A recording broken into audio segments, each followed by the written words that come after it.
ಸಕ್ಕರೆ ಕಾಯಿಲೆ ಜಾಸ್ತಿ ಆಗಿದೆ. ಸಕ್ಕರೆ ಕಾಯಿಲೆಯಿಂದ ಕಾಲಲ್ಲಿ ತುಂಬ ನೋವು ಬಂದಿದೆ. ಪೂಜೆಗೆ ಖರ್ಚು 20,000 ರೂಪಾಯಿ. ಈ ಥರ ಪೂಜೆ ಮಾಡಿಸ್ಬೇಕು, ಇದೆಲ್ಲ ಮಾಡಿಸಿದ್ರೆ ಕಡಿಮೆ ಆಗುತ್ತೆ ಅಂತ ಹೇಳಿದ್ದಾರೆ.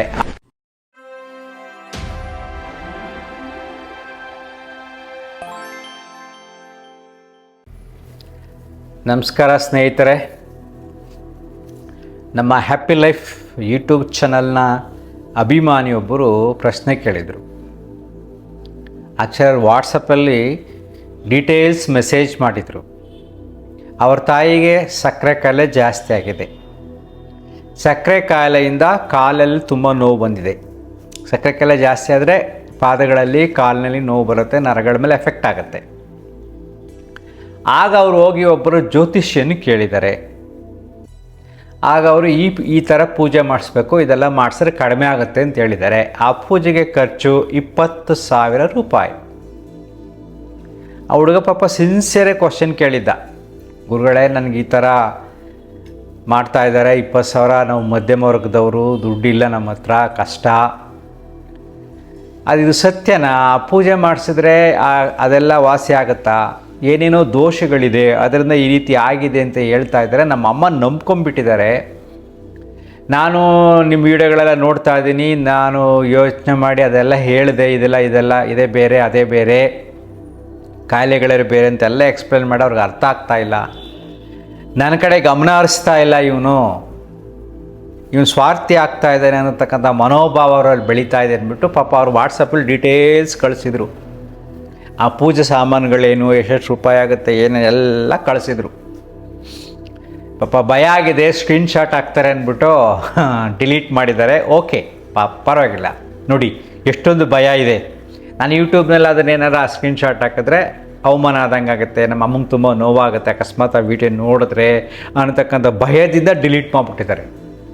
ಈ ಕೆಲವು ಸಾರಿ ಈ ಸಂಬಂಧಗಳಲ್ಲಿ ಈ ರೀತಿಯಾದ ಸಂಘರ್ಷಗಳನ್ನು ನಿವಾರಿಸೋದು ತುಂಬ ಕಷ್ಟ. ಅವರು ಮೌಢ್ಯದಲ್ಲಿ ತುಂಬಿರ್ತಾರೆ. ಈ ತಾಯಿ ಅಂದ ತಕ್ಷಣ ಎಲ್ಲರೂ ಆತ್ಮಜ್ಞಾನ ಆಗೋಕ್ಕಾಗಲ್ಲ, ತುಂಬ ಎಜುಕೇಟೆಡ್ ಆಗೋಕ್ಕಾಗೋದಿಲ್ಲ. ಅವರದ್ದೇ ಆದ ಸೀಮಿತವಾದ ಜ್ಞಾನದಲ್ಲಿ ಭಾವನೆಗಳನ್ನೇ ಬೆಳೆಸ್ಕೊಂಡಿರ್ತಾರೆ. ಅವ್ರಿಗೇನು ಪೂಜೆ ಮಾಡಿದ್ರೇ ಹೋಗುತ್ತೆ ಕಾಯಿಲೆ ಅಂದ್ಕೊಂಡ್ಬಿಟ್ಟಿರ್ತಾರೆ. ಯಾರೋ ಏನೋ ಮಾಟ ಮಾಡಿಸಿರ್ಬೇಕು, ಅದರಿಂದ ನನಗೆ ಈ ಸಮಸ್ಯೆ ಆಗಿದೆ ಅಂತ ಆಳವಾಗಿ ನಂಬಿಟ್ಟಿರ್ತಾರೆ ಅವರು. ಈ ಸಣ್ಣ ಪುಟ್ಟ ಕಾಯಿಲೆಗಳು ಪೂಜೆ ಮಾಡಿಸಿದ್ರೆ ಮನಸ್ಸಿಗೆ ಶಾಂತಿ ಸಿಗುತ್ತೆ, ನೆಮ್ಮದಿ ಆಗುತ್ತೆ, ಹೋಗುತ್ತೆ ಸೈಕಲಾಜಿಕಲ್ ಎಫೆಕ್ಟಿಂದ.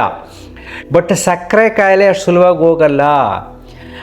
ಅದರಲ್ಲೂ ಕೂಡ ಒಂದು ಟೆಂಪ್ರರಿಯಾಗಿ ಬಂದಿರ್ತದೆ ಕೆಲವ್ರಿಗೆ ಸಕ್ಕರೆ ಕಾಯಿಲೆ. ಆ ಥರದ್ದು ಹೋಗ್ಬೋದು, ಟೆಂಪ್ರರಿಯಾಗಿ ಬಂದಿದೆ. ಇದು ಜಾಸ್ತಿ ಆಗಿ ಕಾಲಿಗೆಲ್ಲ ಹೋಗಿ ಕಾಲು ಜುಮ್ ಅಂದು ನೋವೆಲ್ಲ ಬಂದು ಇರಬೇಕಾದಾಗ ಅದು ಪೂಜೆಯಿಂದ ಹೋಗುವುದಿಲ್ಲ. ಅದು ಕೇವಲ ಮೋಸ. ಸಕ್ಕರೆ ಕಾಯಿಲೆ, BP, ಕ್ಯಾನ್ಸರು, ಈ ಥರ ದೊಡ್ಡ ದೊಡ್ಡ ಕಾಯಿಲೆಗಳು ಪೂಜೆಯಿಂದ ಹೋಗೋದಿಲ್ಲ.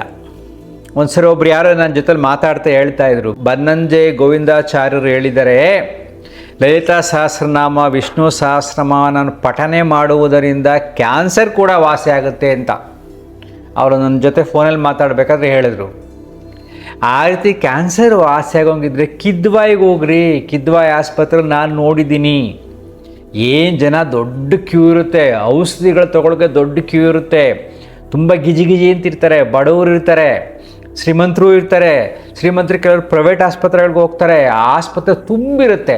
ಅಲ್ಲಿ ದೊಡ್ಡ ಮೆಡಿಟೇಷನ್ ಹಾಲ್ ಸಿಗುತ್ತೇನಪ್ಪ, ಬೇಕಾ, ಆರಾಮ ಸಿಗುತ್ತೆ.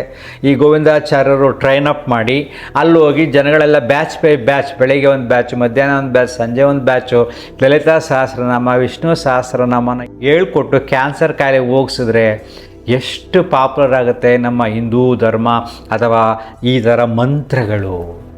ಯಾಕಪ್ಪ ಮಾಡಿಲ್ಲ? ಥ್ರೂಔಟ್ ವರ್ಲ್ಡ್ ಮಾಡ್ಬೋದಲ್ಲ, ಸಿಂಪಲ್ಲು. ಕೆಲವು ವಾಲಂಟಿಯರ್ಸ್ ಬರ್ತಾರೆ. ಎಷ್ಟೋ ಜನ ತಮ್ಮ ಜೀವನವನ್ನೇ ಸಮಾಜದ ಸೇವೆಗಾಗಿ ಮುಡುಪಾಗಿಟ್ಟಿದ್ದಾರೆ. ಅಂಥವ್ರು ವಾಲಂಟಿಯರ್ಸ್ ಬೇಕಾದಷ್ಟು ಜನ ಬರ್ತಾರೆ. ಈ ರೀತಿ ಕ್ಯಾನ್ಸರ್ ವಾಸಿ ಆಗುತ್ತೆ ವಿಷ್ಣು ಸಹಸ್ರನಾಮ ಪಠಣದಿಂದ, ಲಲಿತಾ ಸಹಸ್ರನಾಮ ಪಠಣದಿಂದ ಅಂತ ಪ್ರೂವ್ ಆದರೆ ತುಂಬ ಜನ ಬರ್ತಾರೆ. ಯಾಕಪ್ಪ ನಾನೇ ಬರ್ತೀನಿ, ಸಮಾಜಕ್ಕೆ ಒಳ್ಳೆಯದಾಗುತ್ತೆ ಅನ್ನೋದಾದರೆ. ಅಥವಾ ಬೆಳಗ್ಗೆ ಮಧ್ಯಾಹ್ನ ಸಂಜೆ 3 ಬ್ಯಾಚ್ ಮಾಡೋದು, ಎಷ್ಟೊಂದು ಬರ್ಡನ್ ಕಡಿಮೆ ಆಗುತ್ತೆ. ಪ್ರೈವೇಟ್ ಆಸ್ಪತ್ರೆಗೆ ಹೋಗ್ಬಿಟ್ರೆ, ಕ್ಯಾನ್ಸರ್ ಅಂತ ಹೋಗ್ಬಿಟ್ರೆ ಮಿನಿಮಮ್ 20 to 30 lakhs, 40 lakhs, ಕೋಟಿಗಟ್ಟಲೆ ಮಾಡ್ತಾರೆ. ಸೊ ಇದನ್ನು ಪ್ರಚಾರ ಮಾಡ್ತಾರೆ. ಬನ್ನಂಜೆ ಗೋವಿಂದಾಚಾರ್ಯರು ಸಾಮಾನ್ಯರಲ್ಲ, ಅವ್ರು ಆ ಥರ ಹೇಳಿದ್ದಾರೆ. ಸೊ ಹೀಗೆ ಕೆಲವಾರು ಸಮಾಜದಲ್ಲಿ ದ್ವಂದ್ವಗಳು ಬರ್ತಾ ಇದೆ, ಜ್ಞಾನಿಗಳಿಂದನೂ ತಪ್ಪು ಮಾಹಿತಿಗಳು ಬರ್ತಾ ಇದೆ. ನೋಡ್ರಪ್ಪ, ವೆರಿ ಸಿಂಪಲ್. ಇದ್ರ ಬಗ್ಗೆ ತುಂಬ ರಿಸರ್ಚ್ಗಳು ಮಾಡಿದ್ದಾರೆ. ಸಕ್ಕರೆ ಕಾಯಿಲೆ ಹೋಗಿಸ್ಕೋಬೇಕು ಅಂದರೆ ಸಹಜವಾದ ಕೆಲವಾರು ವೈದ್ಯಕೀಯ ಪದ್ಧತಿಗಳಿದೆ. ಆಹಾರ ನಿಯಮ, ವ್ಯಾಯಾಮಗಳು, ವಿಶ್ರಾಂತಿಗಳು, ಔಷಧಿಗಳು ಮುಖ್ಯ. ಪೂಜೆ ಪುನಸ್ಕಾರದಿಂದ ಸಕ್ಕರೆ ಕಾಯಿಲೆ ಹೋಗೋದಿಲ್ಲ. ಎಷ್ಟೋ ಜನ ಪೂಜಾರಿಗಳಿಗೆ ಸಕ್ಕರೆ ಕಾಯಿಲೆ ಇದೆ, ನಾನು ನೋಡಿದ್ದೀನಿ. ಪೂಜಾರಿಗಳಿಗೆ BP ಇದೆ, ಪೂಜಾರಿಗಳಿಗೂ ಮುದುಕರಾಗ್ತಾ ಇದ್ದಾರೆ, ಕಾಯಿಲೆಗಳು ಬರ್ತಾ ಇದೆ. ಅವರ ಕುಟುಂಬದಲ್ಲೂ ಕಾಯಿಲೆಗಳಿವೆ, ಅದು ನಾನು ಬೇಕಾದಷ್ಟು ನೋಡಿದ್ದೀನಿ. ಸೊ ಇಲ್ಲಿ ತಪ್ಪಾಗಿ ತಿಳ್ಕೊತೀರ ಎಲ್ಲ. ನಾನು ಈ ರೀತಿ ಎಕ್ಸ್ಪ್ಲನೇಷನ್ ಕೊಡೋಕೆ ಹೋದಾಗ ನಿಮ್ಮ ಮನಸ್ಸಿನ ಬಗ್ಗೆ ಇವ್ರು ದೇವ್ರು ನಂಬಲ್ಲ ಅಂತಾರೆ. ಅದಲ್ಲ ರೀ, ದೇವರು ಅನ್ನತಕ್ಕಂಥ ಪರಿಕಲ್ಪನೆ ಬೇರೆ, ನಾವು ಮಾಡತಕ್ಕಂಥ ಅಭ್ಯಾಸಗಳು, ನಮ್ಮ ನಂಬಿಕೆಗಳು ಟೋಟಲಿ ಬೇರೆ. ಸೊ ಇಲ್ಲಿ ಪಾಪ ಬಡವರಿಗೆ ಏನಾಗ್ತಾ ಇರುತ್ತೆ, ಈ ಮೌಢ್ಯದಲ್ಲಿ ಇರಬೇಕಾದಾಗ, ಅಜ್ಞಾನಿಗಳಾಗಿದ್ದಾಗ, ಈ ರೀತಿಯಾದ ಸಮಸ್ಯೆಗಳು ಬಂದಾಗ ಮನೆಯಲ್ಲಿ ಮಗ ಹ್ಯಾಂಡಲ್ ಮಾಡೋದು ಕಷ್ಟ. ಅದೇನೇನೆಲ್ಲ ಟರ್ನ್ ಆಗಿಬಿಡುತ್ತೆ, ಸೊಸೆ ಕಡೆ, ಮಗನ ಕಡೆ, ಇನ್ನೊಬ್ಬರ ಕಡೆ ಎಲ್ಲ ಟರ್ನ್ ಆಗಿಬಿಡುತ್ತೆ. ಸೊ ಅದಕ್ಕೆ ನಾನು ಈ ವಿಡಿಯೋದಲ್ಲಿ ಹೇಳ್ತಾ ಇದ್ದೀನಿ, ಸಾಧ್ಯವಾದರೆ ನೀವು ವಿಡಿಯೋನ ಬೇಕಾಷ್ಟು ಜನಕ್ಕೆ ಹಂಚಿ. ಈ ಮೇಜರ್ ಕಾಯಿಲೆಗಳು ಏನಿದೆಯೋ ಇವೆಲ್ಲ ಒತ್ತಡದಿಂದ, ಜೀವನ ಶೈಲಿಯಿಂದ, ಅನುವಂಶೀಯ ಗುಣದಿಂದ ಬರತಕ್ಕಂಥ ಪ್ರಕೃತಿ, ಅರ್ಥ ಮಾಡ್ಕೊಳ್ಳಿ, ಪ್ರಕೃತಿ ಸಹಜವಾದ ಕಾಯಿಲೆಗಳು. ಪ್ರಕೃತಿ ಅಂದ್ರೇನು, ನಾನು ಪ್ರತಿನಿತ್ಯ ಜಪ ತಪ ಎಲ್ಲ ಮಾಡಿ ನ್ಯಾಚುರೋಪತಿ, ಹೋಮಿಯೋಪತಿ ಎಲ್ಲ ಮಾಡಿದ್ರು ಕೂಡ ನಾನು ಮುದುಕ ಆಗೇ ಆಗ್ತೀನಿ, ಚರ್ಮ ಸುಕ್ಕ ಆಗೇ ಆಗುತ್ತೆ. ಈ ತಲೆಯ ಕೂದಲಿಗೆ ಎಷ್ಟೇ ನಾನು ಬಣ್ಣ ಹಾಕ್ಕೊಂಡ್ರು ಬುಡ ಬೆಳ್ಳಗಾಗ್ತಾ ಇರುತ್ತೆ.